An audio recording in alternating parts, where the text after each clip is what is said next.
Muscle bless की तरफ से ऑफिशियल आंसर आ चुका है और मैं अभी आप लोगों को वो बताने वाला हूँ। पर उससे पहले मैं आप लोगों को बोल दूँ कि ये जो फॉल्स नैरेटिव वाला जो कमेंट्स है, ये बहुत बुरा लगता है एक इतना बड़ा ब्रांड्स की तरफ से। ये छापड़ी वाला कमेंट्स है, ठीक है।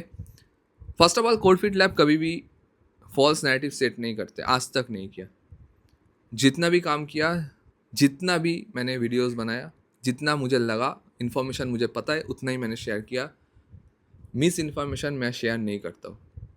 मैं आप लोगों को बोल दूँ क्या हुआ था ये स्टोरी। मैंने मसल ब्लेस का ऑफिशियल वेबसाइट से ये जो क्रियाम का बॉक्स है इसको मैंने ऑर्डर किया था। 2025 का बात कर रहा हूँ उस टाइम।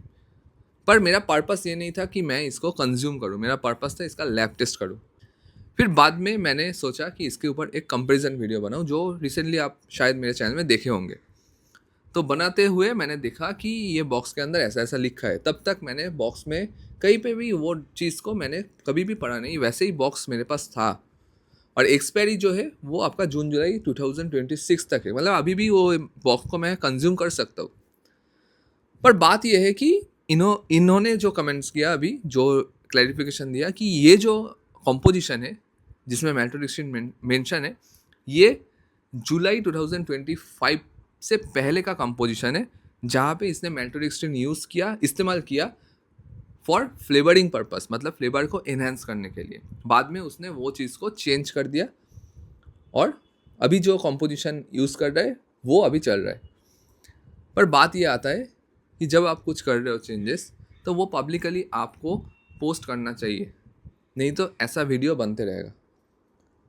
कोई भी चीज़ आप चेंज कर रहे हो, कोई भी इंग्रेडिएंट्स आप डाल रहे हो या फिर रिमूव कर रहे हो, एटलीस्ट आप अपने वेबसाइट में उसको पब्लिश करो।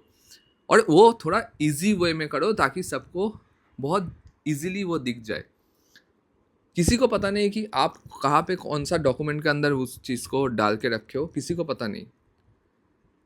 तो अगर आपका क्रियाम का इतना सक्सेसफुल एक प्रोडक्ट है, उसका कोई भी कॉम्पोजिशन चेंज हो रहा है तो उसको डालना चाहिए था। आज मुझे पता नहीं, इसलिए मैंने वीडियो बना दिया, ठीक है। तो मेरा बात यह है कि जो चीज़ बॉक्स पे लिखा है वही चीज़ के ऊपर मैंने जिक्र किया, ना ही कोई एक्स्ट्रा बात मैंने किया। अगर ये बॉक्स एक्सपायर होते, मतलब ये ऑलरेडी एक्सपायर होते, तो इसके ऊपर मैं कंपैरिजन हारगिज़ नहीं बनाते, नया प्रोडक्ट बाई करके उसके ऊपर बनाते। बट जब बॉक्स मेरे पास है, वो एक्सपायरी जून जुलाई तक है, तो मैं इसके ऊपर ही बनाया। मैं क्यों ऑर्डर करूँ, क्यों एक्स्ट्रा पैसा खर्च करूँ। वैसे मैं मसल ब्लेस का प्रोडक्ट यूज़ ही नहीं करता हूँ। रिसेंटली मुझे स्पॉन्सरशिप मिला था मसल ब्लेस का, मैंने छोड़ भी दिया। वो पर्सनल रीज़न है, मैंने छोड़ दिया। पर बात ये आता है कि जो प्रोडक्ट को मैं यूज़ ही नहीं करता उसको मैं बार बार खरीद के क्यों रिव्यू करूँ। तो बात यहाँ तक है कि देखिए, मेरा काम ये नहीं कि मसल ब्लेस या फिर कोई भी ब्रांड्स को मैं डिफेम करूँ। मेरे पास इनफ स्पॉन्सरशिप है,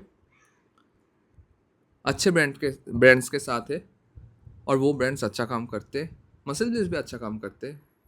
बट मैं कभी भी आपको ख़राब नहीं बोला। पर जो न्यूज़ आ रहा है आपके ऊपर, जो चीज़ आ रहा है मार्केट से, जो खबर आ रहा है, ये आपको लुकआउट करना है, ना कि आपको ऐसा फालतू कमेंट्स करना है। एलिगेशन डाल रहे हो आप, ठीक है। अब एलिगेशन उन पे डालिए जो वैसा फेक काम करते, फेक क्रिएटर से, उनके ऊपर जाके डालिए।